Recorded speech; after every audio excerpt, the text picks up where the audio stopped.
ইব্রাহিম আলাইহিস সালাতু ওয়াস সালামকে আগুনে নিক্ষেপ করেছিল এবং জ্বালাতে চেয়েছিল। আল্লাহ তাআলা কোরআনে আছে আগুনকে হুকুম জারি করলেন। কেন? ইব্রাহিম আলাইহিস সালাতু ওয়াস সালাম পৃথিবীর কোন মানুষের কাছে, কোন গাছের কাছে, কোন শক্তির কাছে তিনি মাদদ চাইনি। যদি চেয়েছেন একমাত্র রব্বুল আলামিনের কাছে, আল্লাহ তুমি ছাড়া আমার কোনো মদদ করনে ওয়ালা, তুমি ছাড়া আমার কোনো উপায় নেই, এই জালিমের আগুন থেকে রক্ষা করো। আল্লাহ কোরআনে আছে আগুনকে বললেন কুলনা ইয়া না রুকুনি বারদাও ওয়া সালামান আলা ইব্রাহিম, আগুন তুমি ক্ষান্ত হও, আমার ইব্রাহিমের একটা পশমকে জ্বালাবার ক্ষমতা তোমার নাই। জোরে বলুন সুবহানাল্লাহ। একটা পশম জ্বালাতে পারেনি। তার মানে নমরুদকে আল্লাহ জিল্লাত ভরি মৃত্যু দান করলেন। বর্তমান সময়ে পৃথিবীতে সব থেকে বেঈমান কাফেরদের মাথা ব্যথা সেটা হচ্ছে দাড়ি, টুপি, কোরআন, মাদ্রাসা, মসজিদ। এটা হচ্ছে বেঈমান কাফের ইহুদি নাসারাদের মাথা ব্যথা।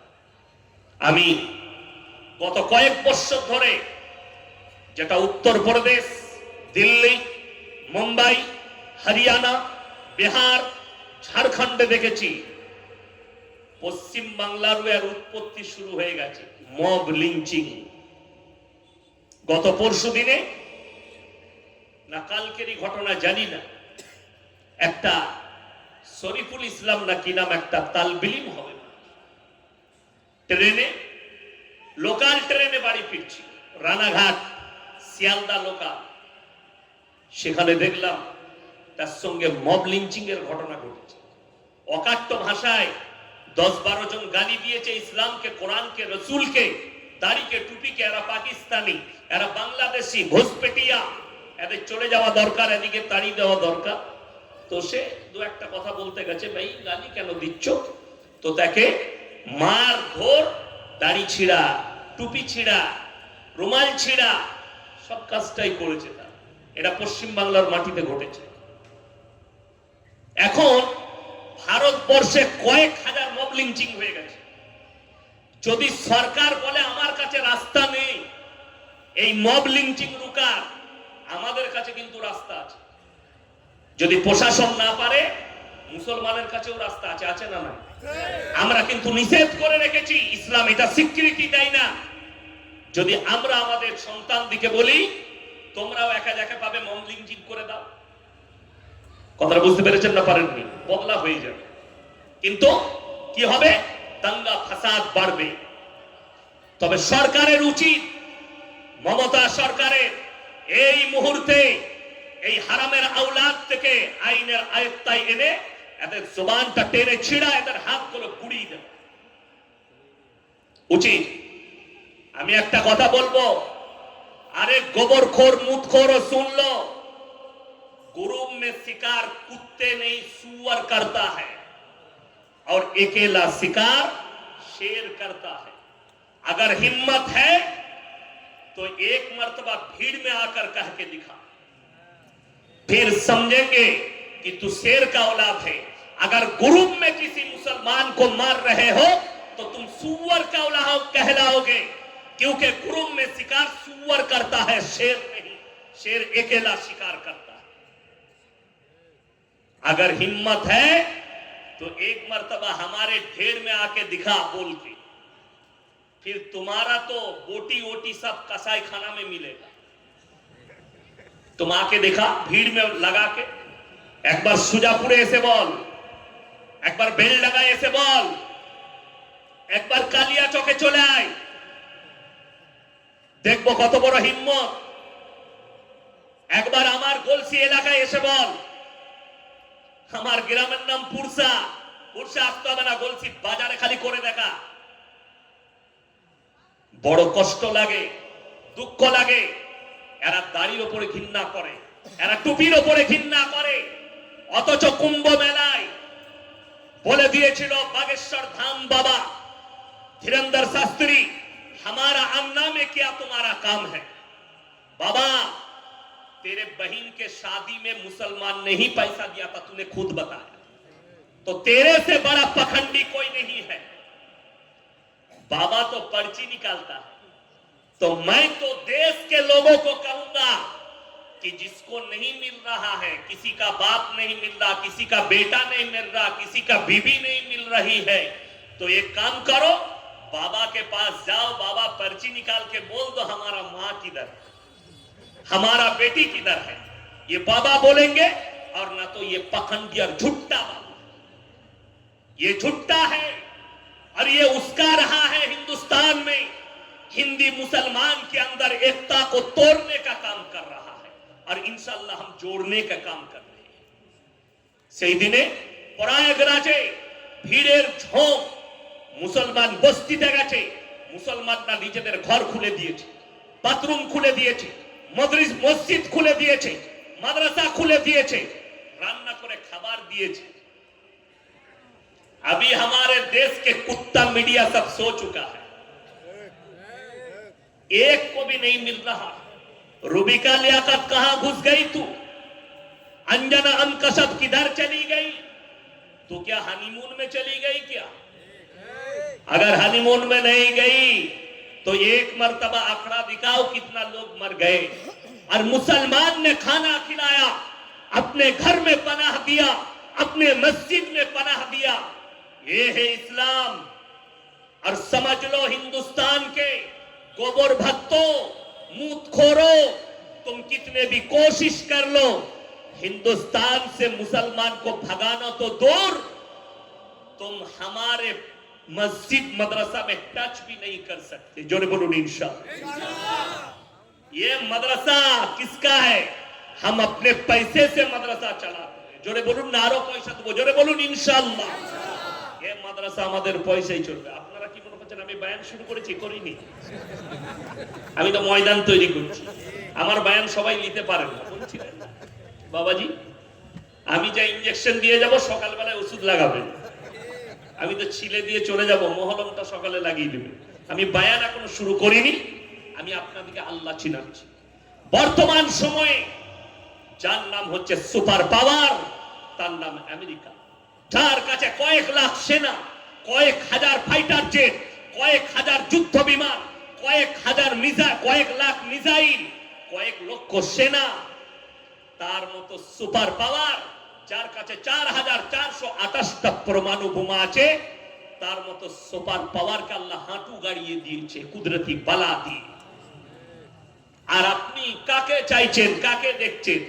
ডোনাল্ড ট্রাম্প ভোটে জিতার পরে বলেছিল এক সপ্তাহের মধ্যে আমি শপথ নেওয়ার পরে গাজা আর ফিলিস্তিনকে আমি জাহান্নাম তৈরি করব। আল্লাহ তার শপথ গ্রহণের আগেই জাহান্নামের নাজারা দেখিয়েছে। ১৩ লক্ষ হাজার কোটি টাকা সম্পত্তি নষ্ট, পুড়ে ছাই হয়ে গেছে। আগুনটা কেউ ধরেনি, কুদরতি বালা। জোরে বলুন সুবহানাল্লাহ। আল্লাহর পাওয়ার সব থেকে ডেঞ্জার পাওয়ার, ঠিক কিনা পৃথিবীতে? ওই জন্য কোরআনে আছে 5 দিন পরে ৭৫,০০০ আগুন লিবানো সেনা তারা হাঁটু গেড়ে দিয়ে বললে কুদরতি বালার কাছে আমরা স্যালেন্ডার করছি, এই আগুন আমাদের আয়ত্তের বাইরে। জোরে বলুন না সুবহানাল্লাহ। এরপরে কে জ্বালাবে? আমার আল্লাহ যদি চায়।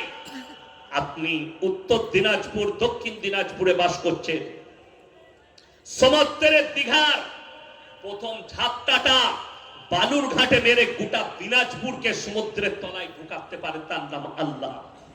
আপনাকে এটা বিশ্বাস রাখতে হবে আল্লাহর পাওয়ারে। যদি এটাও বিশ্বাস না হয়, আল্লাহ নবীজিকে বললেন আলাম তারা কাইফা ফাআলা রাব্বুকা বিআসহাবিল ফিল।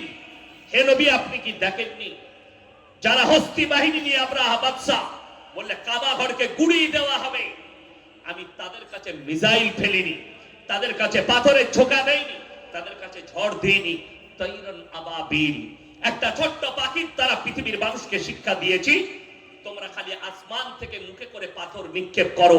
আল্লাহ তার এতটা রেঞ্জ তৈরি করেছে, হস্তি বাহিনী কাবা ঘরে পৌঁছানোর আগে জমিনে ধসিয়ে দিয়েছে। জোরে বলুন সুবহানাল্লাহ। শুধুমাত্র পাখির দ্বারা, তার নাম আল্লাহ।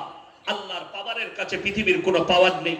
কেউ নেতা হন, মন্ত্রী হন, কেউ যদি বলেন আমার কাছে জেড প্লাস ক্যাটাগরির বডিগার্ড আছে, প্রধানমন্ত্রীজি জেড ক্যাটাগরির প্লাস জেড প্লাস বডিগার্ড, 3টে লেয়ার আছে বডিগার্ডের। আমাদের দেশের প্রধানমন্ত্রীর কাছে 3টে লেয়ার। প্রথম লেয়ার তার পার্সোনাল বডিগার্ড, তাদেরকে কভার করতে গেলে সেনাদের এক একটা দেশের 18টা করে খুনখার সেনা লাগবে তাদেরকে কভার করতে গেলে।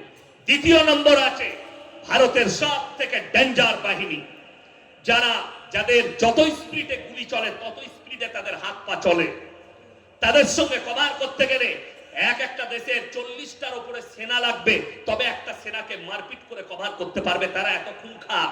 তৃতীয় নম্বরে যারা আছে তাদের সঙ্গে কমপক্ষে 12টা সেনা লাগবে, তবে তার কাছ থেকে মারপিট করে কভার করতে পারবে। 3টে লেয়ার দিয়ে আছে। এর থেকে দামি সুরক্ষা সেটা হচ্ছে আমেরিকার প্রেসিডেন্টের গাড়ি, যে গাড়িটা পরমাণু শক্তিকেও ক্ষমতাকেও ধরবার ক্ষমতা রাখে। মিসাইল মারলে যাবে না, তার কাছে AK-47 থেকে 0 পয়েন্ট থেকে গুলি করলেও ভেদ করতে পারবে না। এমন গাড়িতে সেই গাড়ি দাঁড়িয়ে মিনিমাম 3 ঘন্টা যুদ্ধ করতে পারবে, শুধু ড্রাইভার তার সুইচের মাধ্যম দিয়ে। মিসাইল কয়েকটা মিসাইল আছে যে সামনের সব কিছুকে ভেদ করবে। গোটা গাড়ির চারিদিক দিয়ে বন্দুক লল বের হয়ে অনর্গল 3 ঘন্টা গুলি ছুটতে পারবে। এত সব কন্ডিশন থাকার পরেও আল্লাহর কসম খেয়ে আমি বলে যাচ্ছি দুর্বল। যদি বলেন কোথায়, ইমানদারির সঙ্গে বলুন, এত বডিগার্ড থাকার পরেও মালাকুল মউত যদি জান কবজ করতে আসে এগুলো আর কাজে লাগবে? জোরে একবার বলুন না সুবহানাল্লাহ। তাহলে মানুষ দুর্বল, সব কিছু থাকার পরেও মানুষ দুর্বল। একবার সবাই, এটা মাদ্রাসার জলসা, আপনারা দেখতে পাচ্ছেন মাথায় পাগড়ি পড়ে উলামায়ে দ্বীনরা বসে আছে। আজ থেকে এরা তালিব ইলম নয়, উলামায়ে দ্বীন, আমাদের সমাজের সেবক, স্কলার, ইসলামের। ইমানদারির সঙ্গে হাত তুলে বলুন তো আমরা সবাই কোরআনকে বিশ্বাস করব? সকলে জোরে বলুন ইনশাআল্লাহ। আরে গরুর গোশত খাও না, আওয়াজ কই? আওয়াজটা তো মোদিজির কাজ পর্যন্ত যেতে হবে। জোরে বলুন ইনশাআল্লাহ। হ্যাঁ, এরপরে আওয়াজটা গেছে, গরুর গোশের আওয়াজ আলাদা হবে। কথা বুঝতে পারেন? হ্যাঁ, এই আরামবাগ টিভি শফিকুলের আওয়াজ বেরোয় না, যেহেতু গরুর গোশ খায় না, ও মুদ খায় আর গোবর খায়, আর আমরা দুধ খাই আল্লাহর রহমতে। কথা বুঝতে পারেন? দুধ খাই। এই আমাকে 2 মাস আগে একটা ছেলে অমুসলিম ভাই প্রশ্ন করেছিল যে হুজুর সাহেব আপনার বয়ান শুনি আলহামদুলিল্লাহ, বলে একটা প্রশ্ন ছিল আমার, অমুসলিমদের ছিল, আমরা করো, বলছে আপনারা দুধ খান? আমি বলে অবশ্যই গাই দুধ খাই, মায়ের দুধও খাই। বলে আপনারা গায়ের গোশ খান, গায়ের দুধ খান, তা মায়ের গোশ খান না কেন? আমি দারুণ কথা বলেছো তুমি, উত্তর আমার কাছে নাই, তবে উত্তর আমি দেবো, নিতে পারবে তো? বলে হ্যাঁ। আমি গাল দিবে না, ফোন কেটে পালাবে না। বললে হ্যাঁ। আমি বললাম তুমি গায়ের গোবর খাও তোমরা? বললে হ্যাঁ। মুদ খাও? হ্যাঁ। আমরা মায়ের গু মুদ খায় না কেন? তো তোকে জন্ম দিয়েছে। কথা বুঝতে পেরে সেটা পারেনি। তখন আমাকে মা বোন তুলে গাল দিচ্ছে। আমি বলে আমার ইনজেকশন সবাই নিতে পারে না, এমনি আমাকে গাল দেয়। কয়েকটা জিলাপি হুজুর আমাকে গাল দিয়ে বেড়াচ্ছে সারাক্ষণ পশ্চিম বাংলা। তো আমি বললাম এমনি আমি গাল খাওয়া লোক, তুই দিয়ে দে, ওটাই আমার দোয়া, তবে তোকে যা দিচ্ছি ওটা সামাল গা। আমার ভাই, আল্লাহর রহমতে আল্লাহ যেগুলো হালাল করেছে নির্দ্বিধায় খাও, অসুবিধা নেই। আমি যেটা বলতে চাইছিলাম, আপনারা হাত তুলে বললেন কোরআনকে বিশ্বাস করি। এই ভারতের 30 কোটি মুসলমান, তার মধ্যে 10 কোটি মুসলমান আছে কিনা এর মধ্যে সন্দেহ যাবে। আমি এখানে প্রমাণ দিয়ে যাব, এটা দক্ষিণ দিনাজপুর, তো দক্ষিণ দিনাজপুর আমি প্রমাণ দিয়ে যাব। আমার ভাই, আপনারা ইমানদারির সঙ্গে বলুন, সুদ খাওয়া হারাম না হালাল? এত আসতে বলছে হারাম। যদি সুদ খাওয়া হারাম হয় তাহলে আপনার এই থানাতে একটা সুদখোর নাই। কথা বলে আছে, কোরআনে আছে ওয়াহাল্লাল্লাহুল বাইয়া ওয়া হাররামার রিবা, সুদকে হারাম করেছি, ব্যবসাকে হালাল করেছি। রাসূল আকরাম সাল্লাল্লাহু আলাইহি সাল্লাম বললেন, কেউ যদি 1 টাকা সুদ খায়, সর্বনিম্ন পাপ নিজের মায়ের সঙ্গে 36 বার জিনা করার সমান পাপ হবে। এই হারাম জানার পরে যে মুসলমান সুদ খাবে, এর থেকে বড় আল্লাহর দুশমন কেউ আছে? এর থেকে বড় রাসূলের দুশমন কেউ আছে? জেনে শুনে তুমি আল্লাহর সঙ্গে যুদ্ধ ঘোষণা করেছো, যেহেতু তুমি কোরআন বিরোধী কাজ করছো। বড় কষ্ট লাগে। বেঈমান কাফেররা তাদের মেহনতে কিভাবে কামিয়াবি লাভ করেছে আপনি অবাক হবেন। তারা তাদের মেহনতে কামিয়াব, আমরা আমাদের মেহনতে নাকাম। এতগুলো মাদ্রাসার প্রোগ্রাম জলসা চলছে, দিনের দাওয়াত চলছে, প্রোগ্রাম চলছে, মাদ্রাসা চলছে, তারপরেও আজকে মুসলমান হারাম হালাল বুঝলো না। তার মারাত্মক কারণ হচ্ছে যেটা ফরজ সেটা আপনি নিলেন না, নফল নিয়ে মারামারি। প্রত্যেকটা মুসলমান নরনারীর জন্য দ্বীনি শিক্ষা অর্জন করা ফরজ।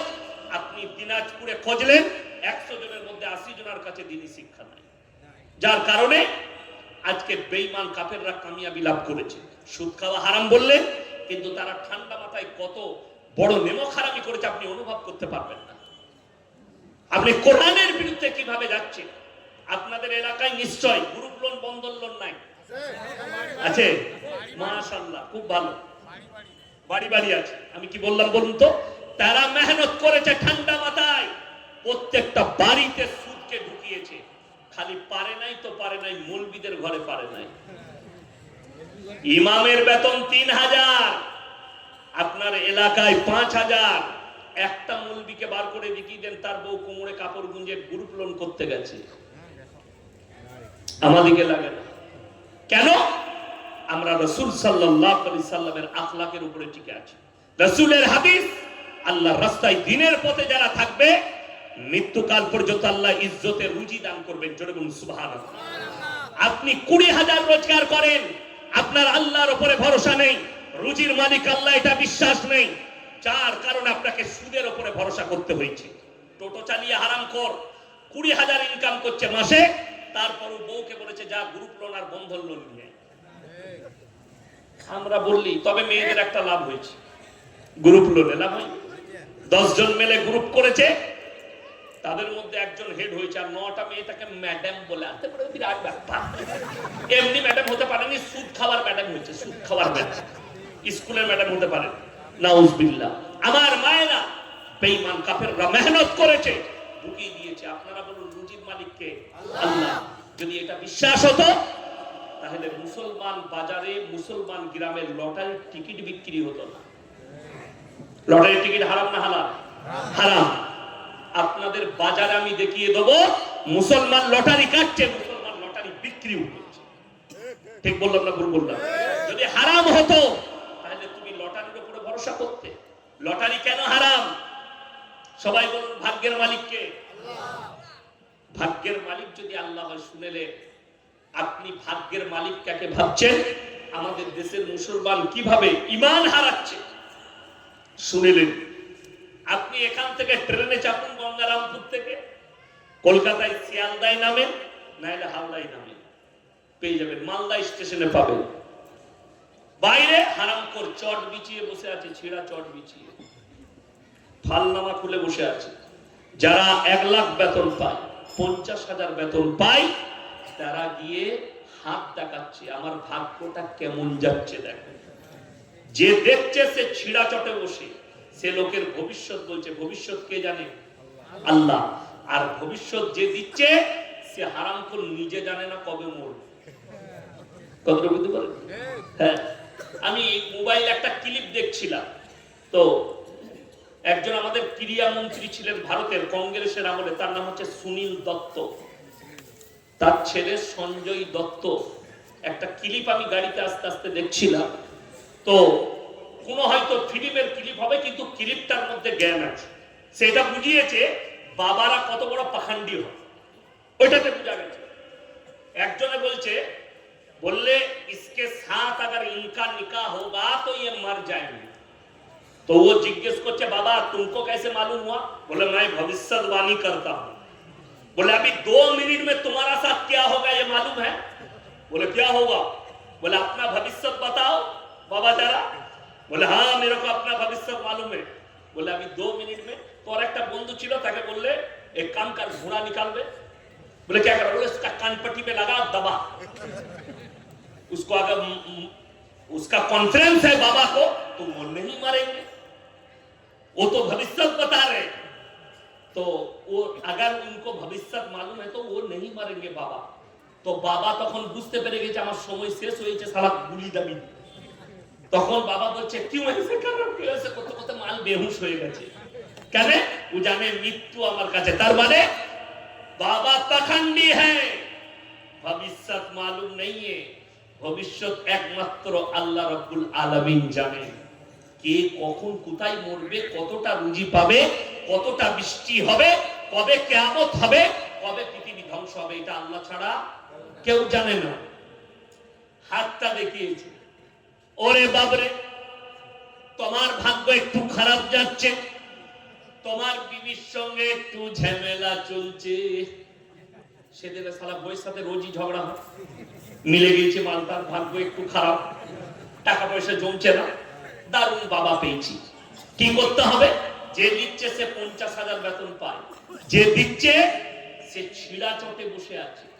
ছিড়া চটে একটা আংটির পাথর বিক্রি হলে একটা অফিসার যখন অফিসে যায় কি বলে, এই নরেন চা নিয়ে আয়। আনছি স্যার। টেবিলে চাটা দেয় না অফিসারে, কাপটা ধরিয়ে দেয়। যদি বলে নাস্তা নিয়ে আয়, কোথা থেকে? অমুক হোটেল থেকে, পরাঠা নিবি, লেচ্চা পরোঠা, চিকেন চিল্লি, কাবাব অর্ডার করে আসবে, টেবিলে চলে আসবে। আর যে দিচ্ছে পাথরটা সে ছিড়া চটে বসে আছে। একটা পাথর বিক্রি হলে ও হারামখোর কি খেতে পায় জানেন? 3টে পরোটা, আনলিমিটেড তরকারি, একটা সিদ্ধ ডিম, এক টুকরো পেঁয়াজ আর একটা কাঁচা লঙ্কা, এইটা হচ্ছে ওর খাবার। 30 টাকার মাল। আর যে লিখছে সে 300 টাকা প্লেট বিরিয়ানি খায়, 300 টাকা প্লেট পোলাও খায়। আর যে দিচ্ছে ছিড়া চটে বসে একবারও বলতে পারছে না এই পাথরটা তোর গলায় বাঁধ, কাল থেকে মমতা খালার পাশে থাকবি, তুই হারাম কর ছিড়া চটে গেলে। কথা বলতে পারেননি? ভাগ্যর পাথর যাকে দিচ্ছে সে অনেক টাকা বেতন পায়, যে লিখছে, যে দিচ্ছে সে ছিড়া চটে, যে লিখছে সে 50,000 বেতন পায়। আমাদের দেশে সব থেকে উঁচু পদে কারা আছে? সব থেকে উঁচু পদ কার? প্রধানমন্ত্রী। কিচ্ছু জানেন না আপনারা। প্রধান কে বললে? আইএস, আইপিএস, রাষ্ট্রপতি, আপনার আইসি, ডিএসপি, ডিএম, বিএম, যত মাল আছে। স্কুলে একদিনও যায়নি, খালি বাবা সেজে গেছে, সবাই ওর পায়ে মাথা ঠুকে। কথা বুঝতে পেরেছেন না পারেননি? ঠিক বললাম না ভুল বললাম? স্কুল যাওয়া লাগবে না, বাবা হয়ে যা। হিন্দু ভাইদের বাবা সবাই পায়ে মাথা ঠুকছে। আর আমাদের কিছু বাবা বেরিয়েছে হারামখোর, জীবনে নামাজ পড়ে না, হিসাব করে পানি লাই না। লোকরা বলছে একটা বীজে বেটা ছেলে হয়, খোঁজ নিয়ে দেখুন সে হারামখোরের একটা বেটা নাই, বাঁচা। আচ্ছা, কারুর তাবিজে যদি ছেলে হতো তাহলে দেশে আর বাঁচা থাকতো? কথা বলে না? বাঁচা থাকতো না তো। আর আমাদের তাবিজে যদি বেটা ছেলে হতো, পঞ্চায়েত গুলো কাদের দখলে হতো? মৌলবীদের।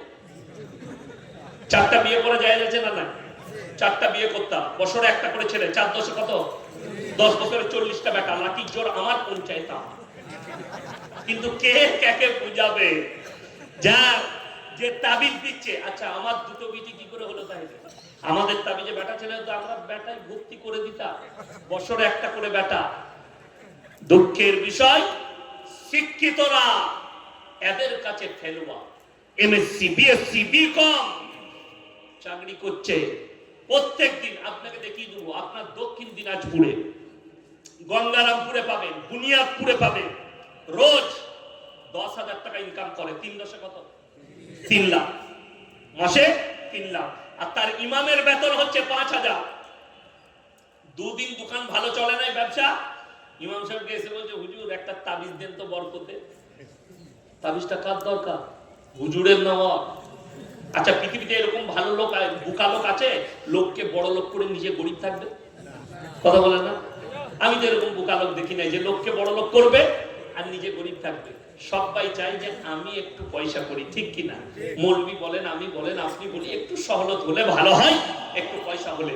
তাই এইটা কি করে আমার বুঝে আসে না? যে দিচ্ছে তাবিজটা তার 5,000 বেতন, যে দিচ্ছে মাসে 3 লাখ টাকা ইনকাম করে, অথচ তাবিজ যদি আমাদের তাবিজে দোকানে বরকত হতো, বর্তমানে রাইস মিল গুলো আমাদের বাপ বেকার হতো। মার তাবিজার একটা করে রাইস মিল টেনে সব থেকে পশ্চিম বাংলার দামি রাইস মিল, বড় রাইস মিল আমার বাড়ির কাছে। টিভিতে অ্যাড দেয়, লাল বাবা গোল্ড, ভদ্রেশ্বর রাইস মিল, সব থেকে দামি ব্র্যান্ডের চাল, নাম্বার 1 চাল, একদম আমার ঘরের কাছে, বাড়ির কাছে। 500 কোটি টাকার প্রজেক্ট, বিরাট মিল। প্রত্যেক দিন মনে হয় 20,000 30,000 বস্তা ধান দেয়, প্রত্যেক দিন চাল তৈরি হয় মিলটায় আমার বাড়ির কাছে। তাহলে মিলটা তাদের হবে কেন? আমরা তো তাবিজ মেরে টেনে নিতাম। কষ্টের বিষয়, আমি আমার আব্বার মাদ্রাসায় 11,000 বেতন পাই, আর আমার মাদ্রাসার সেক্রেটারি হচ্ছে রাইস মিলের মালিক, আমার মাদ্রাসার কেসিয়ার রাইস মিলের মালিক, আমার মাদ্রাসার মেম্বার রাইস মিলের মালিক, 10টা মেম্বার আছে রাইস মিলের মালিক। তো আমরা তো তাবিজ মেরে টেনে নিতাম। ছেলে হচ্ছে না, মলবির কাছে যা। কেউ কেউ কোনো হারাম করে বলছে আমার তাবিজে বেটা ছেলে হয়। কোরআন শোনাচ্ছি, তাবিকে কানটা মুচুড়ে শোনাবেন। হুয়াল্লাযী ইউসাউবিরুকুম ফিল আরহামি কাইফা ইয়াশা, লা ইলাহা ইল্লা হুয়াল আজিজুল হাকিম। হে আমার নবী বলে দাও, মায়ের গর্ভে বাচ্চা দান করি আমি আল্লাহ, আমার ইচ্ছা মতো, আমি কারো পরামর্শে কাজ করি না। এটা কোরআন, সূরা আল ইমরান 1ম পৃষ্ঠা। এরপরেও আপনি বিশ্বাস করবেন ওইখানে তারা বাজার চালাচ্ছে। এই 7 মাস 8 মাস 1 বছর 2 বছর বেচারা স্কুলে পড়ছে, ফার্স্ট ইয়ারে ভর্তি হয়েছে মাধ্যমিক দিয়ে, 12 পাস করে বিএ ফার্স্ট ইয়ারে ভর্তি হয়েছে, বিএ প্রেম শুরু হয়েছে, 3rd ইয়ার পর্যন্ত প্রেম করেছে। এরপর মেয়েটা সুইচ অফ করে দিয়েছে, ফোন সুইচ অফ। এখন খুঁজে বেড়াচ্ছে কোন হুজুরের তাবিজে সুইচ খুলবে। হ্যাঁ, আমাদের দেশে ওরকম হুজুরও আছে। বলছে হুজুর আমি যাকে ভালোবাসি, মোবাইল সুইচ অফ, কি কাজ আছে? বলে 5,001 টাকা লাগবে, 1 সপ্তাহে সুইচ খুলে যাবে। আমাদের তাবিজে যদি মোবাইলের সুইচ খুলতো, সর্বপ্রথম তো টাওয়ার বলে উড়িয়ে দিত। তোরা যা পাপ করছিস, কথাটা বুঝতে পারলি? আমি তো ওইটাই করতাম। বললে হুজুর আর কোন লাইন আছে? বলে আরো একটা লাইন আছে, 20,001 টাকা লাগবে, মেয়েটা তোর কাছে 14 দিনে আসবে। এই দেখলে এটা ভালো লাইন, মোবাইল খোলার থেকে চলিয়ে আসবে। এর কাছে তো পয়সা নাই, ঘরে গিয়ে দেখলে মায়ের 5টা ছাগল আছে, হারাম করে রাতের বেলায় চুরি করে বেঁচে দিয়েছে, যা খুঁজে করবে। মা ছাগল খুঁজে বেড়াতে বলছে শিয়ালে খেয়ে নিয়েছে, টাকা দিয়ে দিয়েছে হুজুরকে। ইমানদারির সঙ্গে বলুন, যদি তাবিজের দ্বারা মেয়েটা চলে আসে, সে তো হুজুরের কাছে আগে আসবে। আচ্ছা, তাবিজে যদি মেয়ে পাওয়া যেত, আমরা মৌলবীরা কেউ ইমামতিও করতাম না, মাদ্রাসাতেও থাকতাম না। ওই 6,000 5,000 বেতনে কেন? খালি খোঁজ লাগাতাম বাপের একটা বিটি বড় লোক কে আছে, মার তাবিজ টেনে নেবে, বড় লোকের জামাই আর কিছু করবো না। তোমরা বুঝতে পারলি? বড় লোকের জামাই হয়ে যেতাম, আর কিছু করা লাগবে না, শ্বশুরেরই খেতাম আর তার বিটির সাথেই শুতাম, আর কোনো কাজ নাই। আলহামদুলিল্লাহ, নামাজ পড়ো, রোজা রাখো, ऐश করো শ্বশুরের পয়সায়। মূর্খ, আমরা গরিবের জামাই হতাম না। সমাজটা, এই ভারতবর্ষটা ধ্বংস হয়েছে, মুসলিম কমরা ধ্বংস হচ্ছে এই পাখান্ডি বাবাদের কারণে, এই ভণ্ড পীরদের কারণে। আর হিন্দু ভাইদের অস্তিত্ব নষ্ট হচ্ছে এই পাখান্ডি বাবাদের কারণে। এই ভারতবর্ষ শেষ ওইটার কারণে। শিক্ষার চর্চা নেই, ধর্মের চর্চা আছে, এডুকেশনের চর্চা নেই। আজকে একটা ছেলে এমএ পাস করে বসে আছে, তার চাকরি নেই, সেই চর্চা সমাজে নেই। চর্চা আছে তা হিন্দু মুসলিমের চর্চা, চর্চা আছে তো ধর্মের চর্চা, চর্চা আছে তো এটার চর্চা, চর্চা আছে তো ওটার চর্চা, কিন্তু শিক্ষার চর্চা নেই, এডুকেশনের চর্চা নেই। যে জাতির কাছে শিক্ষা নেই, সেই জাতি পৃথিবীতে পেঁচিয়ে গেছে। পকেটে কলম রাখেন, আপনাকে কেউ হারাতে পারবে না। তলোয়ারের দ্বারা যুদ্ধ জিতা যায় না, কলমের দ্বারা পৃথিবী জিতা যায়, কলমের দ্বারা জয় করা যায়, কখনো তলোয়ারের দ্বারা নয়। তলোয়ারের জায়গা আলাদা, তলোয়ারের পরিস্থিতি আলাদা। তুমি শিক্ষা অর্জন করো, তোমাকে কেউ ঠকাতে পারবে না। আমার ভাই, লটারি আপনার কাছে হালাল কিভাবে হয়ে গেল? একটা মানুষ সেই কাগজটার উপরে বিশ্বাস, এইটার দ্বারা আমার ভাগ্য ফিরবে, তোমার ঈমান ধ্বংস হয়ে যাবে। এই জন্য হারাম। এবং ওই টাকাটা আপনি যেটা লিখছেন ওই নম্বরের উপরে বিশ্বাস করে, এর থেকে বড় শিরক, এর থেকে বড় ঈমান হারা আর কেউ পৃথিবীতে হতে পারে না। সবাই এই পাপ থেকে নিজেদেরকে বাঁচাবো, জোরে বলুন ইনশাআল্লাহ। রুজির মালিক আল্লাহ, এটা আপনাকে বিশ্বাস করতেই হবে। যদি বিশ্বাস না হয়, আপনাকে বলে দিই, একবার দীঘা ঘুরতে যাবেন, সমুদ্রের কিনারায় দাঁড়াবেন, তার কুল কিনারা দেখতে পাবেন না, খালি ধোঁয়া ধোঁয়া। 7টা পৃথিবীতে সমুদ্র আছে, সমুদ্র আছে 7টা। এই সমুদ্রের ভেতরে 3 ভাগ প্রাণী আল্লাহ পানির তলায় রেখেছেন, 1 ভাগ স্থলে। সব থেকে বড় মাছের নাম হচ্ছে নীলতিমি। যে প্রাণীটা সব থেকে বড় সমুদ্রের তলে, তার নাম হচ্ছে নীলতিমি। সে 24 ঘন্টার ভেতরে 100 কুইন্টাল খাবার খায়, 10 টন। কে রুজি দান করে? এত বড় প্রাণীকে কে রুজি দান করে? হে মানুষ, তুমি তো মাত্র 50 গ্রাম চালের ভাত খাও, 100 গ্রাম চালের ভাত খাও, 250 গ্রাম চালের ভাত খাও। একটা হাতি জঙ্গলে বসবাস করে, 24 ঘন্টার ভেতরে 10 কুইন্টাল 1 টন খাবার খায়। কে রুজি দান করে? আল্লাহ রুজি দান করে। আমেরিকার জঙ্গল বাংলাদেশের মতো 18টা দেশ লাগবে। অ্যামাজনের জঙ্গলটা বাংলাদেশের মতো 28টা দেশ লাগবে। এই জঙ্গলগুলো যে প্রাণীগুলো আছে খুনখার, এদের রুজি কে দান করে? আল্লাহ। আর তোমার বিশ্বাস নেই যে আমার সৃষ্টিকর্তা যদি আল্লাহ হয়, আমাকে যদি আল্লাহ সৃষ্টি করেন, নিশ্চয় আমার আল্লাহ আমার জন্য রুজির বন্দোবস্ত করবে। আজকে হাজারো মুসলমান বেঈমান কাফেরের পাল্লায় পড়ে নিজের পেটের সন্তান, বাড়িতে একটা সন্তান আছে, বাড়িতে 2টো সন্তান আছে, আর একটা সন্তান মায়ের গর্ভে চলে এসেছে। স্বামী স্ত্রী বলছে আমরা কি করে মানুষ করব, তার থেকে ভালো ওষুধ ইনজেকশন দিয়ে নষ্ট করে দাও। আরে তুমি কখনো কোরআনকে ফলো করেছো? তুমি কখনো তোমার মৌলবীকে জিজ্ঞেস করেছো? তুমি যদি তাহাজ্জুদ গুজার হও আর তোমার ওই 5 মাসের বাচ্চাকে তুমি কতল করলে, পেটের বাচ্চাকে কতল করলে, আল্লাহ কোরআনে বললেন ওয়ালা তাকতুলু আওলাদাকুম খাশিয়াতা ইমলাক নাহনু নারযুকুহুম ওয়া ইয়াকুম। তোমরা দরিদ্রতার ভয়ে তোমাদের আওলাদকে কতল করো না। শুনে রেখে দেন, যেই পেটে আসছে সে রুজি মেপে আসছে। আজকে অনেক মা বাপের কথা কি হয়েছে, সন্তান বিয়ের উপযুক্ত, বলছে ছেলের বিয়ে দিবে না, বলছে না ছেলে নিজের পায়ে দাঁড়া। হারাম করু, পায়ে দাঁড়াতে দাঁড়াতে শেষকাল আর ছেলেই হবে না। কথাটা বুঝতে পারেন? পায়ে দাঁড়াতে দাঁড়াতে বিয়ে দেওয়ার পরে দাম্পত্য জীবন আর সুখী নয়। ওই জন্য রাসূল এবং যতগুলো নবী পয়গম্বর আল্লাহ পাঠিয়েছেন, তাদের সকলের সুন্নত একটা সুন্নত, উপযুক্ত বয়সে বিবাহ দাও। সন্তানের উপযুক্ত ছেলে মেয়েদের বয়স হলে বিবাহ দিয়ে দাও। এই জন্যই বিয়ে দিতে হবে, তবে দাম্পত্য জীবনের মজা পাবে। আমাদের দেশে এখনকার কিছু ডাক্তার বাবু, কিছু মাস্টার বাবু, কিছু শিক্ষিত লোক, তারা বলছে আগেকার লোকরা মূর্খ ছিল, তারা কিছু জানতো না, ওই জন্য তারা অল্প বয়সে বিয়ে দিয়েছে, বিয়ে করেছে। তোর দাদির 14টা ছেলে হয়েছে, ঠিক বললাম না ভুল বললাম? তারা দাম্পত্য জীবনে সুখ পেয়েছে। 11 বছরে বিয়ে হয়েছে, 14 বছরে বিয়ে হয়েছে, দাম্পত্য জীবনের মজা।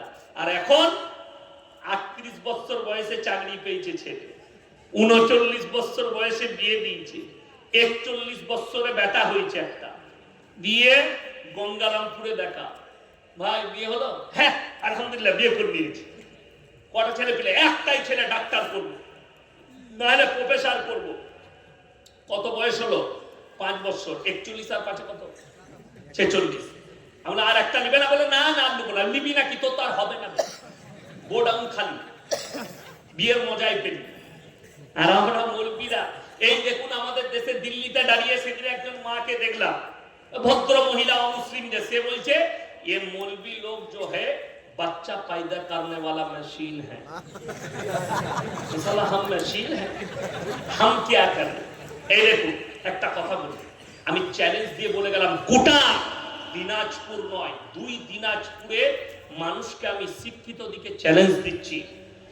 এই মাদ্রাসা শুধু নয়, যতগুলো মাদ্রাসা আছে, কথাটা বুঝলেন? কোনটা বললাম? যতগুলো মাদ্রাসা, তাদের পায়খানা ঘর থেকে, বাথরুম থেকে একটা নিরোদের প্যাকেট দেখাতে পারবেন।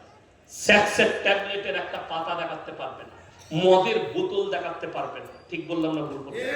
এত বড় মানুষ জলসায় এসেছেন, হাত তুলেন তো। এই মাদ্রাসায় এসে বাথরুম কে কে গেলেন?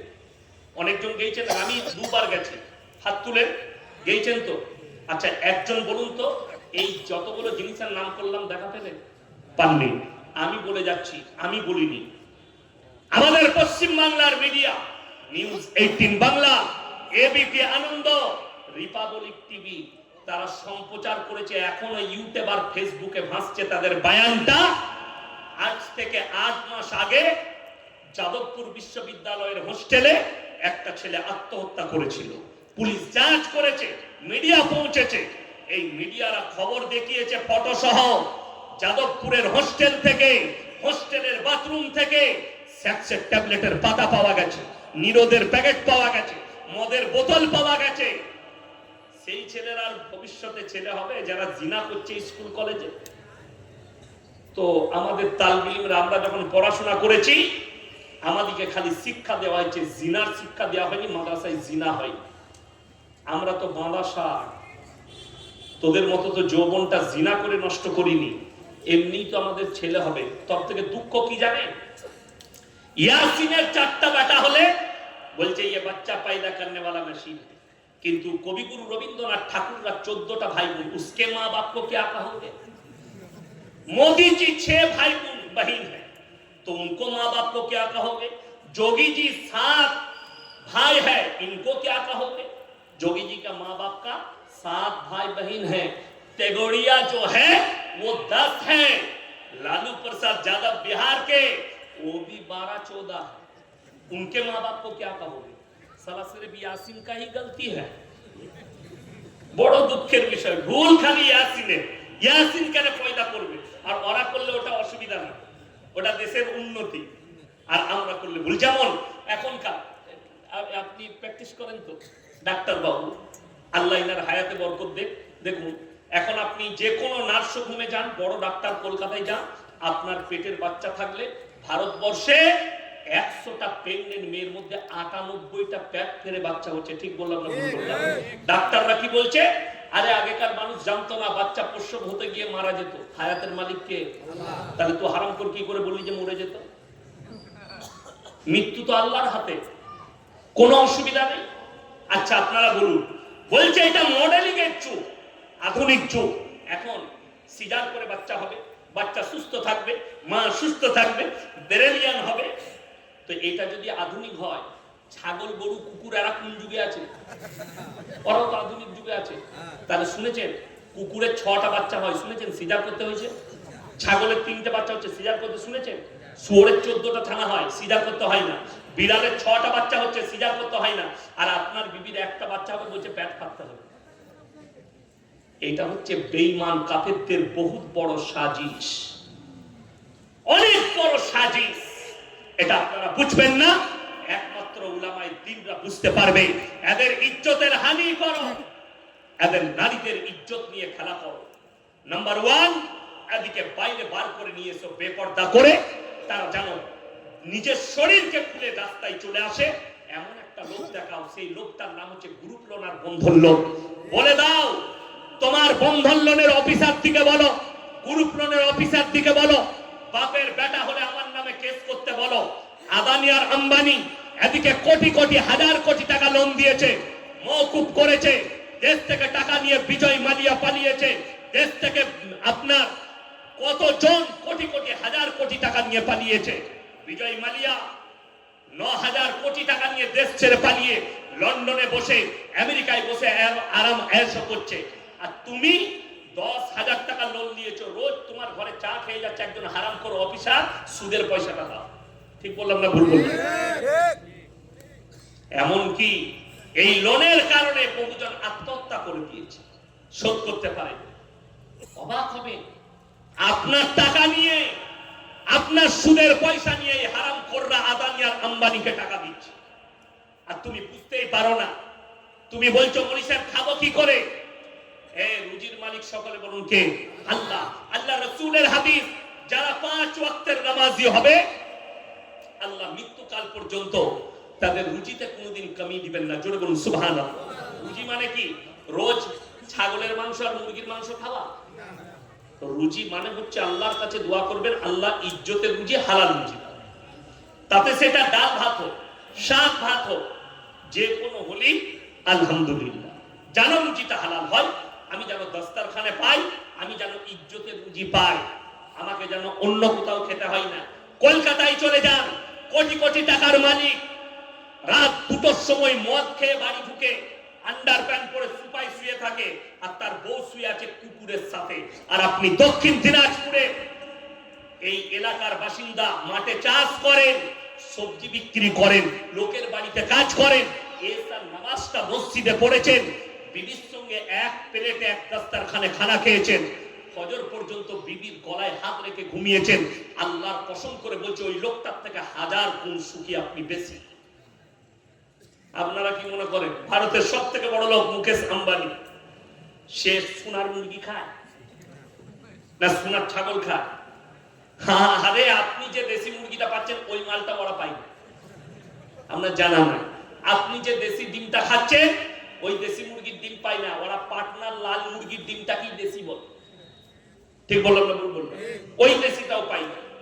আমার ভাই যাদের মনে হচ্ছে আল্লাহ কেমন রুজির মালিক, তাদেরকে বলবো সকালবেলায় উঠে গঙ্গারামপুরে চলে যাবে ফজরের পরে, 100টা বড় লোক আন্ডার প্যান্ট পরে ছুটে।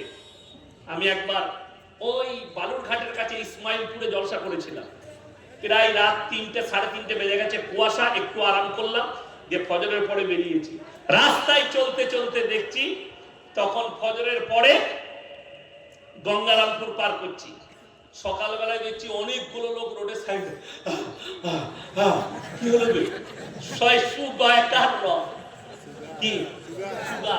ডাক্তারে বলেছে 3 কিলোমিটার হাঁটবি। অনেক বড় লোক এখন নিজের বউকেও বলছে তুই সকালবেলায় ছোট, নাহলে তোকেও ধরে নিবে, বউকে নিয়ে ছুটছে। ভেলোরের ডাক্তারের কাছে গেছে, কলকাতায় গেছে, রিপোর্ট করেছে, রিপোর্ট বেরিয়ে এসছে 510 সুগার। ডাক্তারকে কি ওষুধের আগে বললে খাবার লিস্টটা দেন, কি কি খাবো।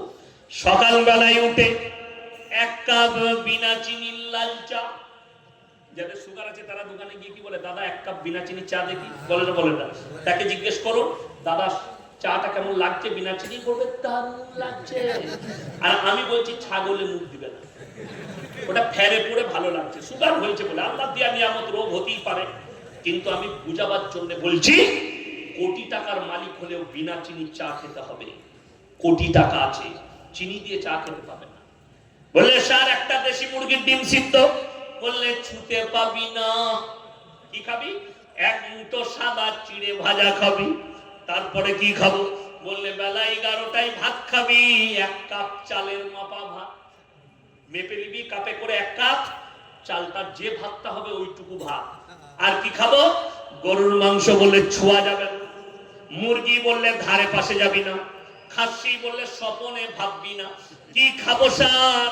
বললে খালি করেলা ভাজি আর ভিন্ডি সিদ্ধ খাবো। এটা কিন্তু কার? কোটি টাকার মালিকের ফদ্দ। মাঠে চাষ করে, লোকের বাড়িতে কাজ করে, কর্মচারী, গাড়ি লোড করেন, সবজি বিক্রি করে, দস্তরখানে যা পাবে তাই খাবে, তার থেকে সুখী কেউ নাই। হযরতে জাকারিয়া মরিয়মকে বলছেন, ক্বালা ইয়া মারইয়ামু আন্না লাকি হাদা, ওগো মরিয়ম এত ভালো মন্দ খাবার দাবার কোথা থেকে পাচ্ছ? মরিয়ম উত্তর দিলেন, ক্বালাত হুয়া মিন ইনদিল্লাহ, ইন্নাল্লাহা ইয়ারযুকু মান ইয়াশাউ বিগাইরি হিসাব। আল্লাহ যাকে ভালোবাসেন, আল্লাহ যাকে পছন্দ করেন, তাকে বেসুমার রিজক দান করেন। কোথা থেকে দেব, কেমন করে দেব, আমি আল্লাহ ছাড়া পৃথিবীর কেউ জানে না। জোরে বলুন সুবহানাল্লাহ। আপনি জঙ্গলে থাকবেন, রুজিকে দান করবেন, সকলে বলুন আল্লাহ। জঙ্গলে থাকবেন, আমরা মৌলবীরা রুজির মালিক কাকে ভাবি? আল্লাহকে। আমি এই গত জানুয়ারির 1 তারিখে আমার বাংলাদেশে যাওয়ার প্রোগ্রাম ছিল, ক্যান্সেল করেছি, যাওয়া কোনো প্রটোকলের জন্য আমার যাওয়া হয়নি। সেই তারিখে জলসা নিলাম আমি ত্রিপুরা আগরতলায়, আমার জলসা ছিল। তো আমি এয়ারপোর্টে মালদায় জলসা করেছি 31শে ডিসেম্বর, টাউনের পাশে। আমাকে রাত্রে গাড়ি ধরালো, আমি ট্রেনে এসেছিলাম, রাত 12:30টায় গাড়ি ধরলাম, শিয়ালদায় সকালে নেমেছি, 6:30 ঘুমিয়ে উঠে নামলাম, এয়ারপোর্টে গেলাম 8:30। আমি নিয়ত করেছি চা এখানে খাবো, 12:20 ফ্লাইট আছে, এয়ারপোর্টে নেমে ওখানে খানা খাবো, এটা আমার নিয়ত। আমি মনে নিয়ত করেছি, নিয়ত মানুষ করতেই পারে, পারে না পারে না, এটা আমার মনে মনে হয়েছে। কিন্তু আমি বসে আছি চা খেয়ে, একজন আমাদের বর্ধমান জেলার অফিসার, সে কিন্তু দেখতে পেয়েছে কাঁচের ভেতর থেকে যে এটা ইয়াসিন সাহেব বসে আছে। সে ছুটে এসছে আমার কাছে, আমার হাতটা ধরে, কটায় ফ্লাইট আছে? আমি বললাম 12:20। হুজুর এখন 10টা বাইছে, আপনি চলুন আমার অফিসে। নিয়ে গেল, দিয়ে বলে কি খাবেন? আমি বললাম কিছু খাবো না, ওখানে গিয়ে খানা খাবো। বলে না, আমি খুশি হব যদি আপনি খানা খান। ছাড়লো না, একটা থাল নিয়ে এসে খাওয়ালো। আমি খাওয়ার পরে বললাম, আল্লাহ তুমি হচ্ছ রুজির মালিক। আমার ইয়াকিন ছিল না যে এখানে খাবো, নিয়ত করেছি এক, কিন্তু আল্লাহ বলেছে রুজি আমি তোর এয়ারপোর্টেই মেপেছি। এটার নাম আল্লাহ। আপনি অনুভব করতে পারবেন না। দিল্লির টাটা মেমোরিয়ালে চলে যান, কলকাতা পিজিতে যান, বাঙ্গুরে যান, 100টা বড় লোক গলায় পাইপ ভরা আছে। আমি যখন মুম্বাই ঘুরতে যাই, মাঝে মাঝে টাটা হসপিটালে যাই, অনেক বাঙালি রোগী পেশেন্ট। আমি একবার গেলাম, তো যেখানে মানুষরা থাকে সেই জায়গায় গেলাম, কত যে বাঙালি। একজন বড় লোক, আমাদের হাওড়া জেলায় বাড়ি, অনেক দামি বড় লোক, কয়েক কোটি টাকার মালিক। সে হাতটা ধরে কাঁদতে লাগলো, হুজুর আমি মুখ দিয়ে খেতে পারি না, গলায় পাইপ লাগানো আছে, টাকার অভাব নেই, কিন্তু লিকুইড খাবার খাচ্ছে, জুস পাইপ দিয়ে ভরে দেয়, অটোমেটিক যায়, সে বুঝতেই পারে না। আপনি বলুন, একটা লোক পাইপ দিয়ে যদি পেটে ভরে দেয়, সেটাই টেস্ট বেশি না চিবিয়ে খেলে টেস্ট বেশি? চিবিয়ে খেলে টেস্ট বেশি খাবারের। তো টাকা থাকলে রুচি পাওয়া যায় না। আমাদের দেশের লোক দোয়া করে, আল্লাহ তুমি মাল দাও, তার থেকে বড় মূর্খ কেউ নেই। হাদিসে আছে যে, শুনে নাও, একজন মালদার মুমিন ব্যক্তির থেকে একজন গরিব মানুষ মুমিন ব্যক্তি 500 বছর আগে জান্নাতে প্রবেশ করবে। জোরে বলুন সুবহানাল্লাহ। অথচ আপনি টাকা দোয়া করেন, আল্লাহর কাছে দোয়া করবেন, আল্লাহ তুমি আমাকে ইজ্জতের রুজি দান করো, হালাল রুজি দান করো, মৃত্যুকাল পর্যন্ত ইজ্জতের রুজি দাও। কিন্তু কি বলবো, দুঃখের কথা, দিনাজপুর নয়, পশ্চিম বাংলার মুসলমানদের ভরসা কার উপরে জানেন? বেটার বিয়ে দিলে রুজির মালিক আল্লাহর মনে থাকে না, তখন রুজির মালিক বিটির বাপ কি ভেবে কি করে? ভিখারির মতো টাকা চায়। ঠিক বললাম না? এই দক্ষিণ দিনাজপুরে, আমার মনে নেই গ্রামের নাম, আজ থেকে 5 বছর আগে ব্যবসা করতে এসেছিলাম। এক ভদ্রলোকের বাড়িতে আমার দাওয়াত। আমি সকালে ঢুকে গেছি, বৃহস্পতিবার ছিল, মাদ্রাসার ছুটি, তো তিনার বাড়িতে নিয়ে গেল। সুন্দরভাবে মাটির বাড়ি সাজিয়েছে, খানা খাওয়াচ্ছে। পাশে দেখলাম একটা বিরাট গরু বাঁধা আছে। আমি বললাম, এটা আজকে জবাই করবেন নাকি জলসায়? বলছে না না মনি সাহেব, আমার মেয়ের বিয়ে আছে, জবাই করবে। তো সে খানা খেতে খেতে আমি যখন বিয়ের কথা বললো, তার চোখ দিয়ে টপ টপ করে পানি পড়লো। এমন, ভাই কাঁদছেন কেন? মেয়ের বিয়ে তো খুশি হওয়া দরকার। বলে, মনি সাহেব বুকটা ফেটে যাচ্ছে আমার। এই দেখেন বাড়ির পাশে রোডের গায়ে যে জায়গা, এটা আমার আব্বা আমাকে দিয়েছে। আমি বললাম আমার বেয়াই মশাইকে, জামাইয়ের নামে বিটির নামে দিয়ে দিচ্ছি। তারা বললেন না, ওটা বিক্রি করে টাকা লাগবে, আমার চোখের সামনে লোকে ইউজ করবে, আমার বুকটা ফেটে যাবে, বেচে টাকা দিতে হয়েছে। শুনলেন, আমাদের দেশের লোক এত বড় হারামখোর, এরা নামাজের সুন্নত আদায় করে না, করে না, কিন্তু বিয়ে হলেই বলবে ওলিমা খাওয়ানো যে সুন্নত, খাওয়াবি না? হারাম করে ওই সুন্নতটা মনে রেখেছে, কিন্তু নামাজের সুন্নত মনে রাখে। এইটা হচ্ছে দুঃখে। ওলিমা খাওয়ানোর সুন্নত মানে জানেন? আপনার কাছে পয়সা নেই, আপনি খালি খেজুর খাই দিলেন, ওলিমা হয়ে গেল। খেজুর আর পানি, বিস্কুট আর পানি খাই দিলেন, ওলিমা হয়ে গেল। এই মেয়ের বাপের টাকা নিয়ে যারা ওলিমা করে, ওটা ওলিমা হলো, এটা হারাম খানা। বসে আছেন মাদানী সাহেব, আমি বলে যাচ্ছি, ফতোয়া দিলাম, খুব সাবধান, আপনার ওয়াকাত নেই, খানা খাওয়াতে না, রুচির মালিক। যে মেয়েকে আপনার সন্তান বিয়ে করে আনছে, সে নিজের রুজি মেপে আপনার ঘরে আসছে, ঠিক কিনা কথা বলে? রুজি মেপে। আচ্ছা বলুন তো, আপনার ছেলের জন্য আপনি আপনার ছেলের বিয়েতে 5 ভরি সোনা চাইলেন, এটা শাশুড়ি পড়বে না বৌমা পড়বে? কথা বলে না? বৌমা। তাহলে তুমি কেন পাস করছো নিজের মুখ দিয়ে? তার মেয়েকে যদি সে না দেয়, পড়বে না? তোমার ছেলের যেদিনে অকাত হবে সেদিনে পড়াবে। কথা বুঝতে পারেননি? তুমি কেন পাপ করবে? আমাদের দেশে একটা বিয়ে ঠিক হচ্ছে বর্ধমানে, তো সেখানে আমাকে ডেকেছে। তখন আমি টাউনের মাদ্রাসা শিক্ষক, বললে মলি সাহেব একটু আসবেন, হ্যাঁ আমার মেয়ের বিয়ের দিনটা আমি গেছি। তো যে লোক সে আমার মাথায় নামাজ পড়লো আসরে, মাথায় টুপিটাও আছে, দিয়ে বলছে আমার বেটা তো চাকরি করে, তো মোটামুটি 5 লাখ লাগবে। তো আমি তাকে বলছি যে ভাই আপনার মাথায় টুপি লাগিয়ে আপনি নামাজ পড়ে কোন চাইছে, টুপিটা খুলে দিয়ে পকেটে ভরলে বলে এরপর ঠিক আছে। কত বড় পরেজগার মা, কিন্তু আমার থেকেও ডেঞ্জার। তো দুঃখটা কোথায় বুঝেলেন? মুসলমানের হালত জানেন? আমার এলাকায় একজন চাষি আছে, তার অনেকগুলো গরু, একটা গায়ের বাচ্চা মসজিদে ঢুকে গেছে।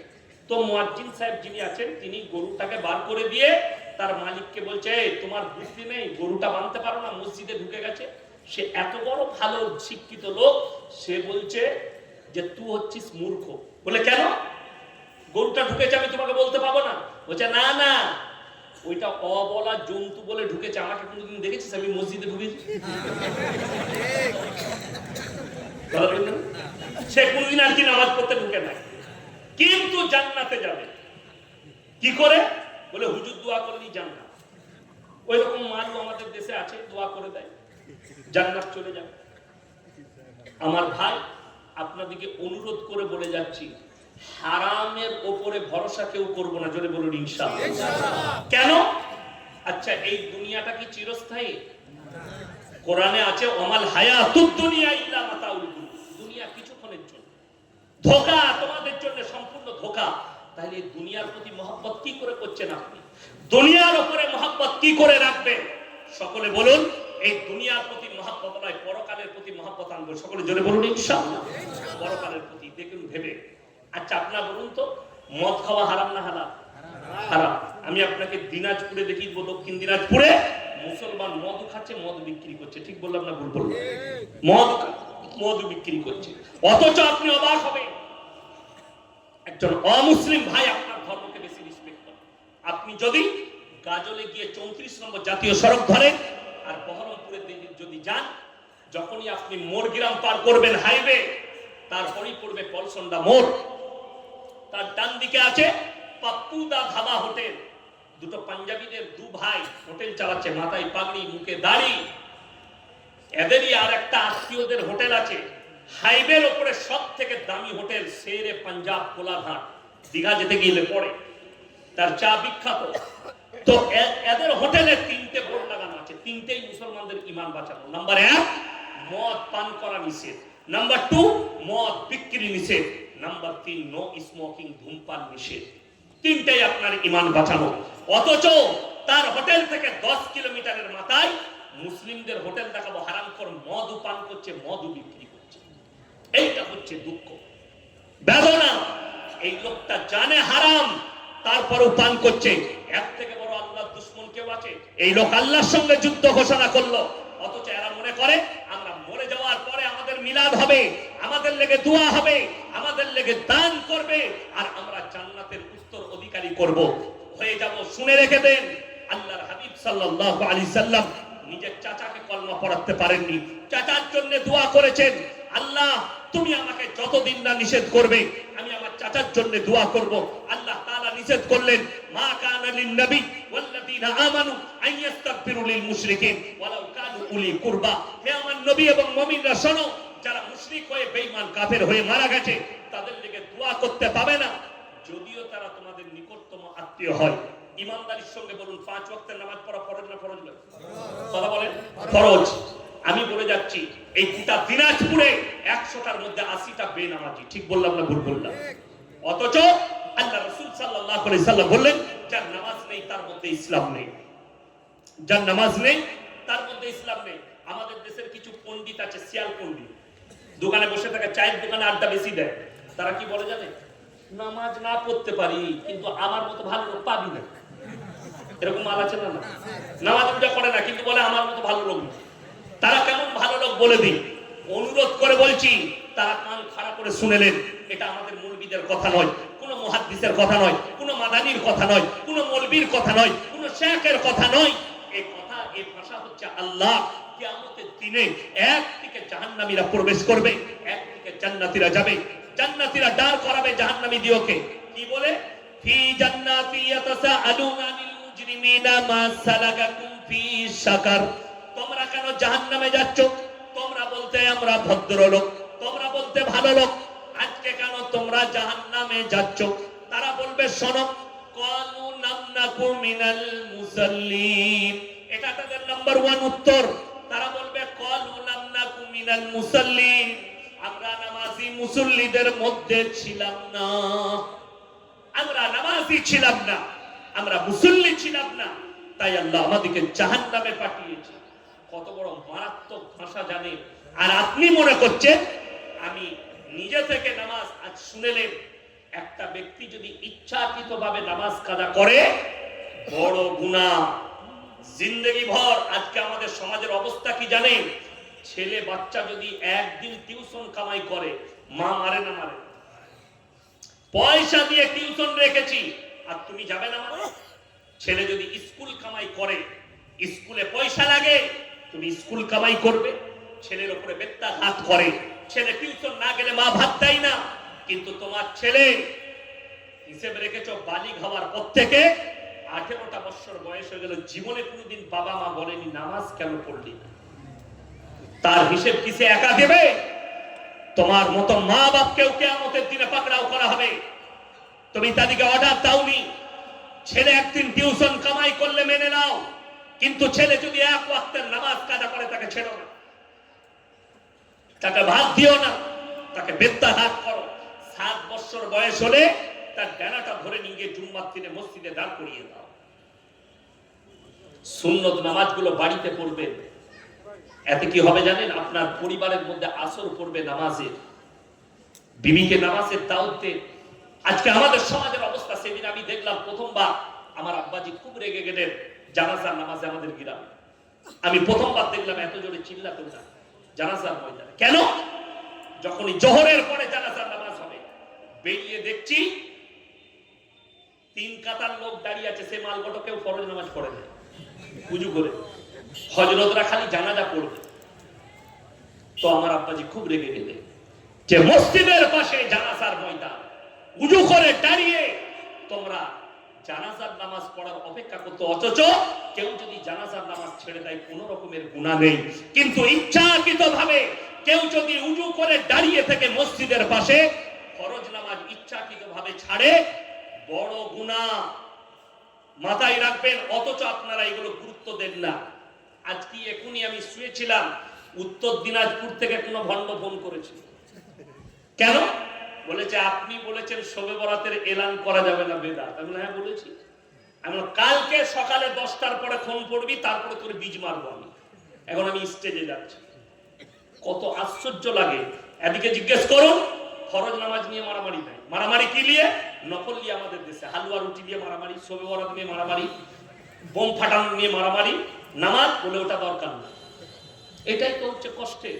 আচ্ছা বলুন তো, ইচ্ছাকৃতভাবে রমজানের কেউ যদি একটা রোজা ছেড়ে দেয়, সারা জিন্দগি রোজা রাখলে একটা রোজার মাসুল দিতে পারবে না। আচ্ছা, কোন মসজিদে শুনেছেন আপনাদের এলাকায় এলান হয়, ভাই আপনারা উঠে পড়ুন সেহরি খাবার জন্য?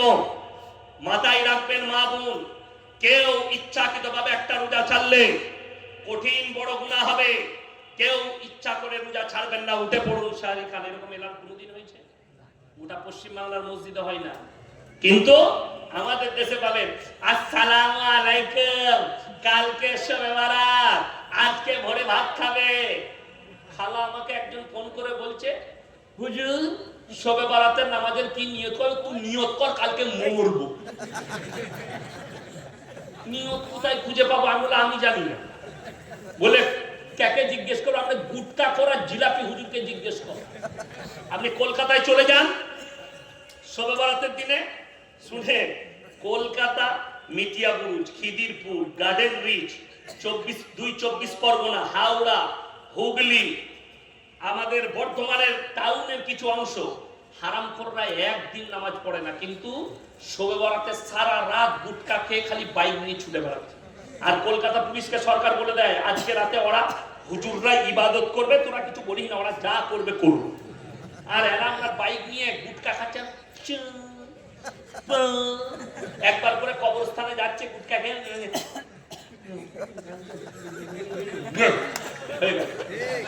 কে বলে দাদু জানবা। এই আপনাদের দিনাজপুরি পাবেন, উত্তর দিনাজপুরে, দক্ষিণ দিনাজপুরে দাদিরা 3 দিন আগে থেকে পয়সা দিয়ে দিচ্ছে। বলছে কি হলো, তাকে বলছে বোম ফাটাকা, তোর দাদু কবরে ঘুমিয়ে গেলে জেগে যাবে। সারা সময় যুদ্ধ চলছে, দুরুম ফাটাম দুরুম 3 দিন থেকে। বড় কষ্ট লাগে। গোটা ঘরের চারিদিকে মোমবাতি দিচ্ছে। দাদি মোমবাতি কেন গো? বলে তোর দাদু কবর থেকে আসবে শোভা বরাতে রাতে হালুয়া রুটি খেয়ে হুঁজট খেয়ে পড়ে যাবে, তার থেকে ভালো তো জেনারেটর ভাড়া করে চারিদিকে লাইট লাগিয়ে দিচ্ছে। দুঃখের বিষয়, এর থেকে বড় বড় কাঁচা বিদাত আর কিছু আছে? অথচ এরা ফরজ নামাজ পড়ে না, অথচ এরা ফরজ ইবাদত করে না। সুদের বায়ান নাই, রোজার বায়ান নেই, রোজার তাকিদ নেই। আমি একবার অনেক দিন আগে শবে বরাতের দিন, আমি জানি আমি রোজা রাখি না, তো আমার এক আত্মীয়র বাড়িতে ঘুরতে গেছি, আমাকে নাস্তা দিয়েছে। তো নাস্তা খাচ্ছি, পাড়ার 2-3টে বুড়ি মেয়ে এসেছে। সে আমাকে দেখে বলছে, হ্যালো ইয়াসিন সাহেব রোজা রাখেনি। আমি বলে এরা গোটা দেশের লোককে বলবে ও বেরোজগার। আমার লেগে আমি বললাম, দাদি তুমি রেখেছো? হ্যাঁ বাবা, শবে বরাতে রোজা ছাড়ি না বাবা। আমি বললাম আচ্ছা রমজানে? বলে রমজানের 15টার বেশি পারি না। তোমরা কেলানি খাবে আর আমি জান্নাতে যাবো।